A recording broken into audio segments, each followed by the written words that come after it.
Hello, Trà Vinh xin chào các bạn. Hôm nay thì nhà có khoai từ cùng với trái bắp ngọt thì mình sẽ nấu cái món chè cực kỳ ngon luôn.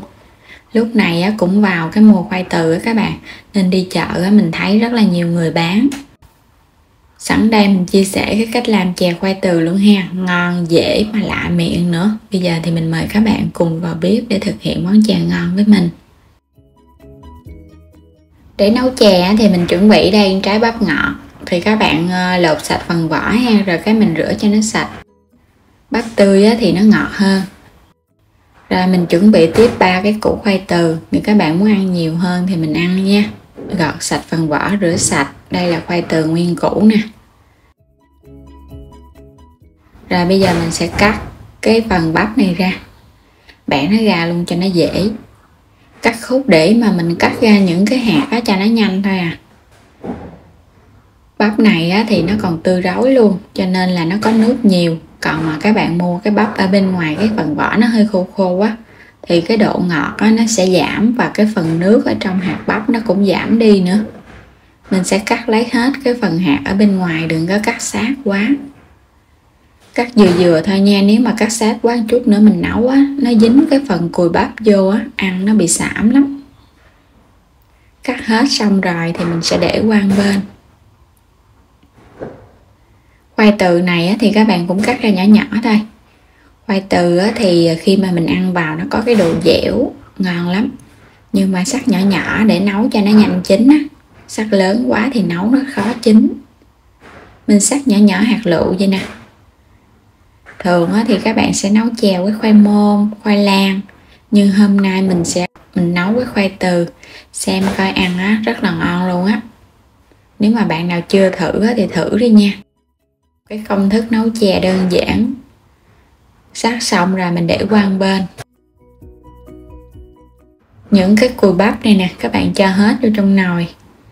Rồi mình sẽ thêm nước vô, nấu cái phần cùi bắp để cho nó ra chất ngọt của bắp á. Các bạn bắt lên bếp nấu nha. Tiếp theo mình chuẩn bị ở đây là 400ml nước cốt dừa, để một chút nữa mình nấu chè, nước cốt đặc cho nó béo. Vài cái cọng lá dứa vậy nè, rửa sạch. Chút xíu muối. Bên đây thì mình có chén đường. Phần cùi bắp này mình nấu cho nó sôi bùng lên thì khoảng chừng 5 phút là được à. Rất là thơm cái mùi bắp luôn. Xong rồi các bạn sẽ lấy phần khoai từ mình cho vô nha. Khoai từ nó cũng hơi lâu chín nên mình cho vô luôn. Cho nó sôi lên trở lại. Đậy nắp cho nó nhanh chín. Có bọt thì các bạn hớt bọt nha. Bây giờ mình sẽ lấy cái phần cùi bắp này ra luôn. Nước nó sôi nãy giờ khoảng 10 phút lấy ra. Khoai từ thì các bạn nấu, nếu mà mình sắc nhỏ nhỏ vậy nè, mình nấu khoảng 10 đến 15 phút là nó chín nè. Có bọt thì mình sẽ hớt bớt cho nó sạch tại vì khoai nó ra bọt. Rồi mình sẽ lấy bắp mình cho vô nè. Mình nấu cái phần khoai trước cho nó sôi một hồi thì hãy cho bắp vô, tại vì bắp này cũng nhanh chín lắm. Cho bắp vô rồi các bạn, mình vẫn để mức lửa trung bình và mình nấu tiếp. Rồi sẽ cho lá dứa vô, nấu cho nó sôi thêm hồi nữa ha. Khoai từ nó có cái chất nhớt nhớt nên nó ra bọt nhiều. Các bạn vẫn hớt bọt để cho nước chè nó trong hơn. Rồi bây giờ mình sẽ lấy cái phần khoai lên, mình kiểm tra xem nó chín mềm chưa.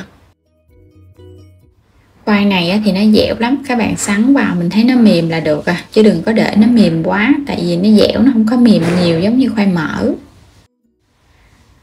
Tiếp theo thì mình sẽ nêm đường vô. Phần đường mình chuẩn bị ở đây là 200g, chút xíu muối. Đường thì các bạn sẽ nêm lại, nếu mà thích ngọt nhiều thì tăng thêm, còn không thôi thì mình giảm lại nha. Lượng đường thì tùy thích Cho đường xong thì các bạn cho tiếp nước cốt dừa vô. Thì mình thích cái chè nó có cái độ béo ở trong đây luôn nên cho nước cốt dừa vô chung. Còn nếu mà các bạn không thích cái độ béo ở trong chè thì mình nấu vậy đó, cho đường vô rồi mình nêm nếm là được rồi nha, khỏi cần cho nước cốt dừa. Rồi chè của mình vậy là đã chín này. Cho nước cốt vô cho nó sôi trở lại nữa là được. Mình thắng thêm nước cốt dừa ăn cùng, 1 chén nước cốt dừa nè. Mình cho tiếp chút xíu muối, 2 muỗng canh đường nữa, cho nước cốt nó đậm đà nha. Khuấy đều lên. Và để tạo cho nước cốt nó có cái độ sánh sệt thì các bạn có thể dùng bột gạo hoặc là bột năng. Ở đây mình dùng muỗng canh bột gạo. Khuấy đều lên cho bột gạo nó tan ra. Tại vì nếu các bạn cho trực tiếp vô thì mình khuấy nó lâu tan lắm. Cho ra cái chén nhỏ nhỏ vậy nè. Rồi cho hết vô trong cái nồi nước cốt dừa. Bắt lên bếp. Mình cho vô thêm vài cọng lá dứa nữa nha. Cho nước cốt của mình nó thơm á. Khuấy đều ở mức lửa trung bình để cho nước cốt nó chín kỹ. Khuấy chút xíu là nó chín nè.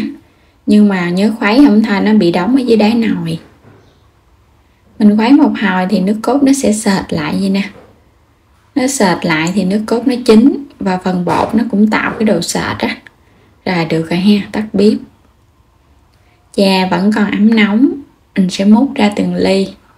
Chan thêm nước cốt dừa lên để ăn. Thì cái phần chè này á, nó sẽ có cái độ sệt sệt nhẹ nhẹ thôi, không có quá sệt. Nếu như mà các bạn thích nó sệt nhiều hơn thì có thể khuấy muỗng canh bột năng cho vô trong cái nước chè để mình tạo cái độ sệt. Thì mình thấy ăn nóng hay là ăn lạnh gì cũng ngon luôn á. Rồi chan nước cốt dừa lên nè. Nước cốt dừa còn hơi nóng cho nên là thấy nó hơi lỏng một chút nha. Để nguội thì nó sệt hơn. Thì mình thấy trong chè cũng có nước cốt dừa, nhưng mà muốn tăng thêm độ béo thì chan thêm lên. Ăn nóng thì các bạn cho thêm nước cốt dừa riêng, còn nếu mà ăn lạnh thì khỏi cần cho nha. Tại vì trong chè đã có nước cốt dừa sẵn rồi, mình cho thêm vài viên đá lạnh nữa là mình ăn được. Bây giờ thì mời các bạn cùng thử chè với mình. Có độ ngọt cũng vừa. Mình thấy đặc biệt á, nó thơm cái mùi bắp á các bạn.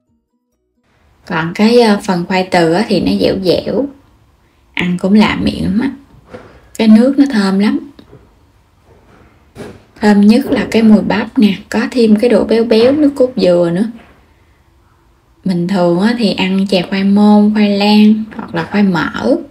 Hôm nay biến tấu chút xíu để có được cái món chè khoai từ ngon thưởng thức. Và đến đây thì cảm ơn các bạn đã theo dõi hết video của mình. Vui lòng đăng ký kênh, like và chia sẻ các video ủng hộ kênh mình nha. Xin chào, hẹn gặp lại các bạn ở video tiếp theo.